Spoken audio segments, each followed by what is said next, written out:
Hey guys, today we're going to be looking at the chain rule. Now this is the essence of calculus really. Once you can do this, everything else is either using calculus or just finding tricks to find extra derivatives.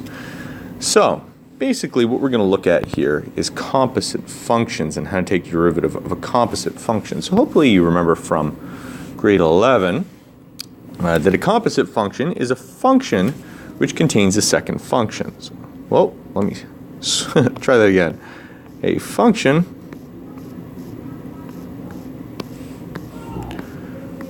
which contains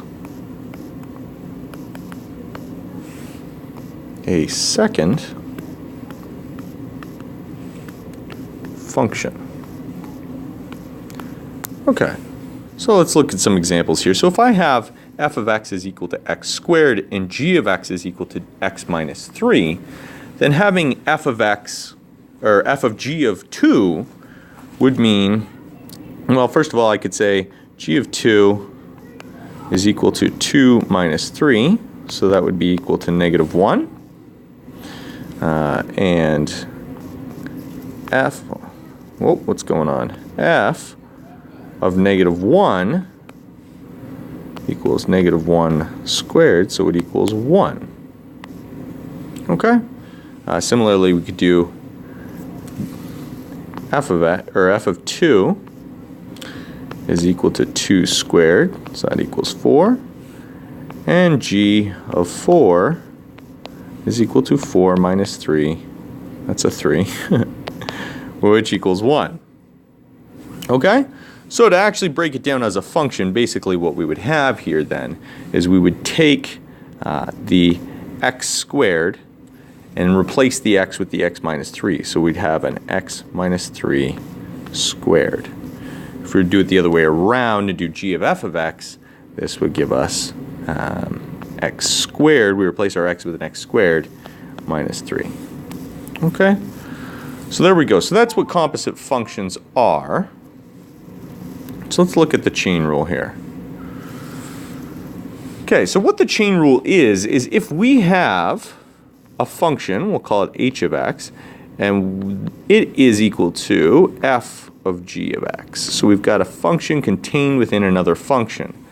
Then if I take the derivative of h of x, what I'll get is I take the outer function and I take that derivative with respect to the inner function. Now I haven't taken the derivative of that inner function yet.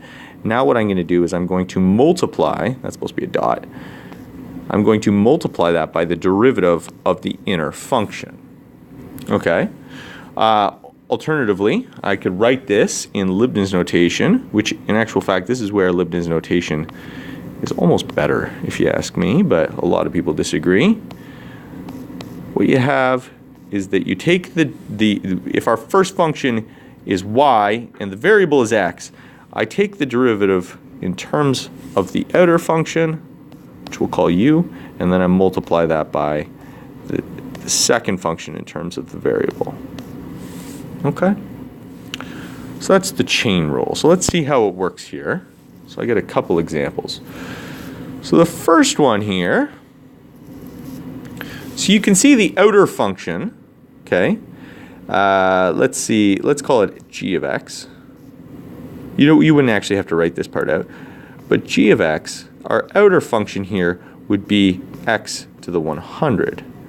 And then our inner function would be x squared plus 1. So you can see I've contained this function within this function. Okay, so what we're going to do is we're going to say, all right, so take the derivative, we treat the x squared plus 1 as a variable, and we say, well, then we would have 100 times x squared plus 1 to the power of 99. Now what we'll have to do is we'll have to multiply that by the derivative of the x squared plus 1. Okay, so what we're left with then is 100 x squared plus 1 to the 99 times, then we just take the derivative of x squared plus 1, which is, of course, 2x. Okay, and that's that. Now, you could simplify this. It would be as easy as multiplying the 2 by the 100 and throwing the x out front. You don't necessarily have to for these. Sometimes, when you do need to, it will be obvious. Otherwise, you can just leave these. A lot of them get so hairy. That one's fairly simple, but most of them get pretty hectic, and you're not going to want to be doing a lot of manipulation. So this one, before we start, I'm going to rewrite this because, of course, square roots, the best way to take the derivative of square root is to just rewrite it as an exponent of 1/2. So now what I'm going to do is I'm going to take the derivative, treating this part as the variable. So I'm going to take the derivative with respect to the 3x squared plus 5x minus 2. So I've got 1/2 3x squared plus 5 minus 2 to the power of negative 1/2. And then I'm going to multiply that by the derivative of 3x squared plus 5x minus 2. Okay, so what I'm left with is 1/2 3x squared plus 5x minus 2 to the negative 1/2, and I'll multiply that by the derivative of the inside, which is 6x plus 5. Okay, and again, you don't have to, there's no expanding there, you don't have to do anything else with that because that's going to get a little crazy. So we can just leave that how it is. All right, so let's take a look at this one. So again, before we start, I'm going to rewrite this in a form that we're able to take the derivative of. So instead of putting it 1 over, I'm going to write that as an exponent of negative 1. So to take the derivative here, we'll have negative x squared plus x to the 4 to the negative 2. Okay, so I'm just treating, again, this is the variable. Okay, so I put the 1 out front and decrease, or the negative 1 out front and decrease the exponent by 1. So then I have to multiply that by the derivative of x squared plus x to the 4. All right, and so what I'm left with is negative x squared plus x to the 4 to the negative 2 times 2x plus 4x to the 3. And there we go. So that's the chain rule. So I know what you're thinking. You're thinking, this is too easy. Let's do it a little bit harder. And of course we can. So first of all, you'll notice we're going to use Leibniz notation in this one.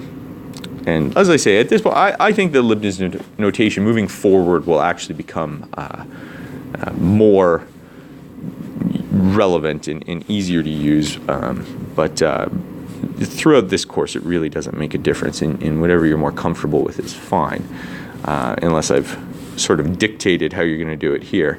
So anyway, to begin with, what we're going to say is we've got dy by dx, which is going to be equal to dy by dw.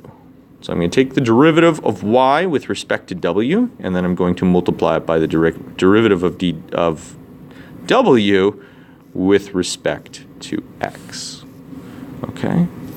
So what that's going to look like is we're going to have 4w cubed plus 10w, and we're going to multiply by, now we take the derivative of w with respect to x. So we'll have 5x to the 4 plus 4x. Okay? So there we go. Now, you'll notice that our result here has w's in it. Now, your textbook says that you can actually just leave it like this, and I disagree. So, and since I'm marking you, you are going to want to do it my way. The thing is, what I asked for was the derivative with respect to x. And we've got w's in there. So, I mean, I think you have to replace your w's with x's. So what we're going to have to do is we're going to say 4 So let's do a big bracket here. So we're going to have 4, and now we replace the w with x to the 5 plus 2x squared. Make sure you're replacing it with the original function, not the derivative. Okay, to the power 3 plus 10 times x to the 5 plus 2x squared plus 1. And then we multiply by the 5x to the 4 plus 4x. There's nothing to change there because it was already in terms of x. Okay, so there is our derivative. And again, this is crazy. You don't need to simplify that at all because it'll take you forever and you're not really accomplishing anything. Okay, so now we're going to do the derivative of a multi-composite function. So this one's got 3 levels here. Now the other thing that we haven't really talked about is what this means. So what this means here is this is equivalent to me saying, if I had written this as f of x instead of a y, this would be equivalent to saying f prime of 1. So you have to take the derivative and then sub in 1 for x. So I'm going to leave a little bit of room off to the side here, and you'll see why in a minute. But we're going to pick up with, so we've got dy by dx is what we're trying to find. Okay, don't worry about the x equals 1 yet. And so that's going to be equal to dy by du. But then we had u in terms of v. So what we're going to do is we're going to say, well, then that's times du by dv. And then we do dv by dx. Now the interesting thing about Leibniz notation is that it does appear to have sort of to follow the algebra rules, and it doesn't really mean this, but it almost looks like you could just cancel out the du's, cancel out the dv's, and that's the beauty of Leibniz notation, is that often I would say I can't think of a case where it doesn't work like that, to be honest. But technically you're not actually just you wouldn't actually be able to do that. But anyway, so we're going to take the derivatives here. And we're going to say, so we do dy in terms of du, which since our y was in terms of u, we just take the derivative. So we say 3u squared minus 2u to the negative 1/2. Okay. And then we multiply that by du, or by the derivative of u in terms of v. So we'll have 1 plus 2v. Okay, and then we multiply it by the derivative of v in terms of x. And so we get 1 plus x to the negative 2. Okay, so there you go. So now, before I would, if the question was just asking for dy by dx, I would then expect you to go and replace the v with an equation of x and the u with an equation of x. But what we can actually do here, because we're finding it when x equals 1, what we can do is we're going to go through and make a list, and we can say, well, we're trying it at x equals 1. But if x equals 1, then v equals 1 minus 1. Yep, 1 minus 1, which is equal to 0. And u, well, we could replace the v with a 0, and so we get 16 plus 0 plus 0. So u would just equal 16. So us evaluating it at x equals 1 means that v equals 0 and u equals 16. So we're going to do that. We're going to say dy by dx evaluated at x equals 1 is equal to, and so we'll get 3 times 16 squared minus 2 times 16 to the negative 1/2 times, and then we'd have times 1 and times 1 plus 1. Oh, I missed a bracket here. There we go. Okay, so what does that give us? Well, that gives us 768 minus 1/2 times 1, I don't need to write that, times 2. And that is equal to 1,535. And that is our answer. So there you go. All right. So there are 2 questions here. Example 5 is a tough one. And example 6 is not that difficult. It's just, you just have to kind of fight your way through it. But I want you to try both of those, and we are going to take those 2 questions up at the beginning of the class. Okay? So until next time, go Sabres.